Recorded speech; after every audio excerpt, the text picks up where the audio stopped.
सुबह उठकर वनजाक्षी देखती है कि जहाँ पिछली रात को एक छोटा सा पौधा था, वो अगले दिन एक बड़ा 6 फुट वाला पेड़ बन चुका था।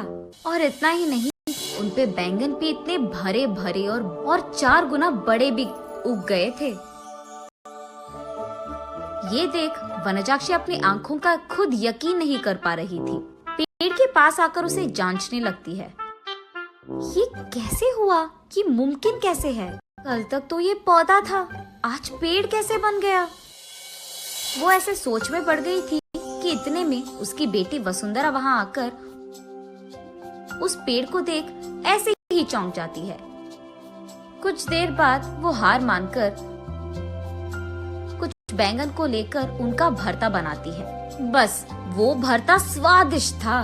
उस स्वाद पे फिदा होकर माँ बेटी दोनों बचे कुछ बैंगनों को उनके आजू बाजू पड़ोसी लोगों में बांट देते हैं। अगले दिन उस बैंगन के स्वाद पे फिदा होकर बार बार वनजाक्षी के घर आकर उनसे बैंगन पूछते हैं। और इतना ही नहीं, जितने बैंगन को कल वो पेड़ से तोड़े थे, उतने ही बैंगन अगले दिन वापस उग गए थे। ये देख माँ बेटी दोनों आश्चर्यचकित हो जाते हैं। तब दोनों फैसला करते हैं कि इन बैंगनों को मुफ्त में नहीं देना है। ये कहकर बेचते हैं कि ये जादुई पेड़ है और इसके बैंगन बहुत स्वादिष्ट हैं। ऐसे वो बैंगन दुगने रेट में बिक जाते हैं। कुछ ही दिनों में इन स्वादिष्ट बैंगनों के बारे में और वो बड़ा सा बैंगन के पेड़ के बारे में इधर उधर बात फैलकर आजू बाजू पड़ोसी शहर तक पहुंच जाता है। इसलिए हर रोज सुबह शुरू होते ही पेड़ में भर के बैंगन उगते थे और उनके लिए लोगों की लाइन लग जाती थी सुबह सुबह, और वो भी वनजाक्षी के घर के बाहर। वनजाक्षी का पैसों का डिब्बा हर रोज पैसों से भर जाता था और ये बहुत साधारण सी चीज होती थी। कुछ ही दिनों में वनजाक्षी का नाम बैंगन से जुड़ गया और सब उसे बैंगन बेचने वाली वनजाक्षी करके बुलाने लग गए। और इतना ही नहीं, वो बहुत कम समय में उस सारे गांव में सबसे अमीर बन जाती है।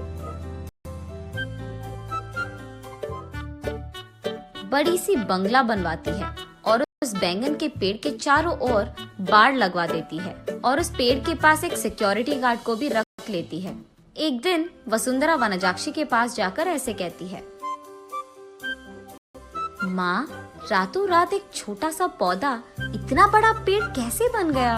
और ऊपर से अगर सारे के सारे बैंगन हमने तोड़ दिया तो भी अगले दिन उनके जगह में उतने ही भर के बैंगन उग जाते हैं। ये कैसे मुमकिन है?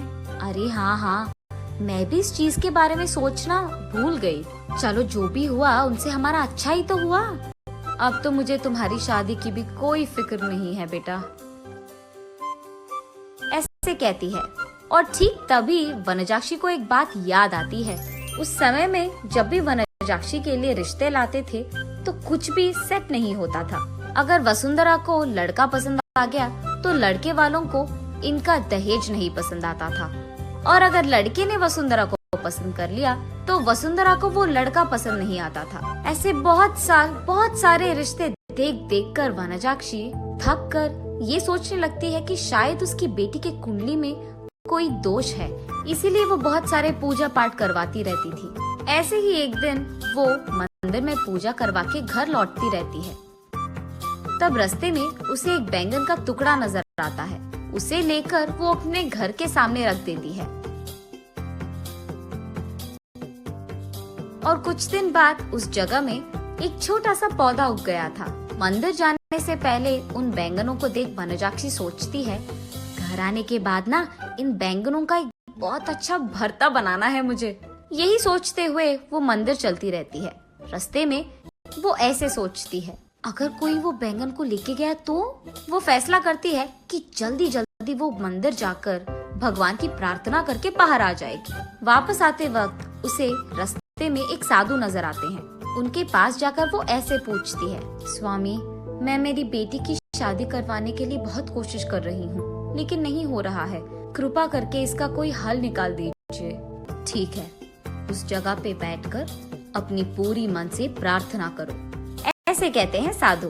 तब वनजाक्षी उस साधु के सामने बैठकर इसी डर में पड़ी रहती है कि कहीं कोई उस बैंगन को चुरा ना ले। हे भगवान, मेरे घर जाने तक उन बैंगनों को संभाल के रखना, किसी को उसे चुराना नहीं है। इसका प्रार्थना करके वो उठकर साधु के पास जाकर आशीर्वाद दीजिए स्वामी, ऐसे कहती है।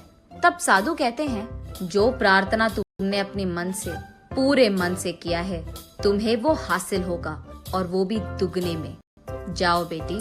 तब जाकर वनजाक्षी को समझ आता है कि हुआ क्या था, और वो वसुंधरा को ये सब समझा देती है।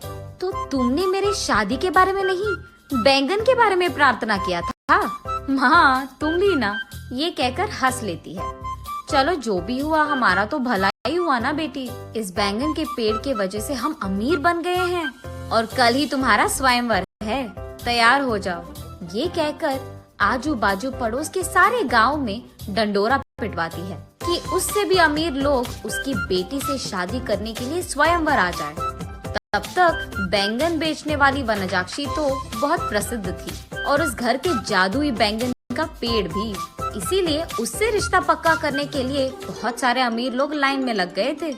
उनमें से अमीर और अच्छा दिखने वाले एक आदमी से वनजाक्षी अपनी बेटी वसुंधरा की शादी करवा लेती है।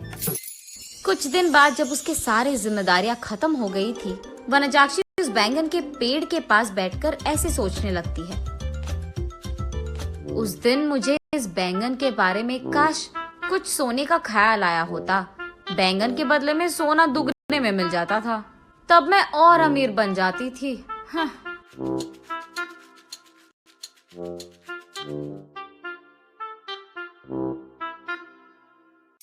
अगले दिन सुबह उठ के देखने पर उस बड़े बैंगन के पेड़ के जगह में वही पुराना वाला छोटा सा पौधा था जो वनजाक्षी ने वहां लगाया था। तब वनजाक्षी को पूरी बात समझ में आती है। आशा करना तो अच्छा ही है, लेकिन लालच करोगे तो निराशा ही मिलेगी।